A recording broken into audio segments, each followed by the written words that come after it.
for a lot of those projects, I didn't know about Rev, but if I did, I would have loved to have it in my workflow, because just the experience of searching and searching through for these golden moments, or once you have an idea and connecting something, is really time consuming. And it's something, I never think that transcriptions or AI or anything like that is going to replace the editing process, but it's a tool that makes it so much faster. Once I found Rev, what I ended up doing is I made a sequence with my favorite moments, which ended up being about an hour and a half.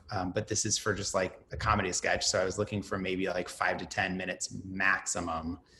And so in order to pare it down, I used Rev. Once you get into editing, if you notice something that you didn't notice before, or if something changes in the world, or if your story changes, then you're in a position, which I feel like happens on so many projects, where you go, okay, yeah, well, we could go in that direction. Did anything happen to support that? And normally that means going through tons of footage. And with the transcript, what was great is we could just search for keywords that we remembered.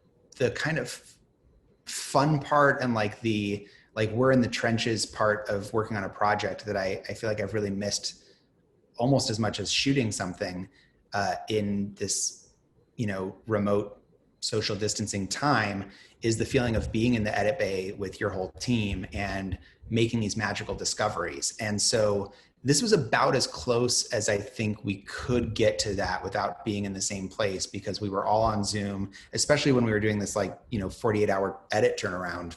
We would just live on Zoom with each other, and everyone would have the Zoom window open, the Rev window open, and just be looking back and forth and helping each other find things. It's like doing a puzzle, but also looking for a needle in a haystack. And so sometimes you remember something that didn't exist. And sometimes you remember something that did exist, but it's a 10-second moment in hours of footage.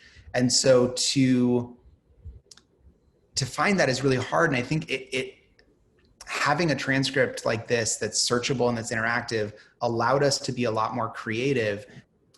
I mean, look, to be real, yeah, it's a weird time, and I would much rather collaborate with everyone in person.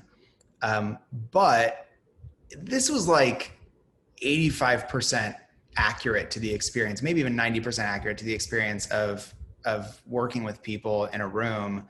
And in some ways it was not as good, but in many ways it was better, because the level of accessibility was just so much easier. And there's also when you're in an edit room, the editors always get the last word no matter what, because they're the ones controlling what footage you're looking at. And that's good. They should. I don't have a problem with that. But what's cool about this process is that everyone can be looking at the same time. And it makes the collaboration so much more accessible, because it doesn't all have to funnel through an editor. And it eventually will funnel through an editor. And I believe very strongly that editors have an important creative role in shaping projects. But it's nice to have everyone be able to have a super informed conversation about what the creative is, because they have that level of access to all of the material.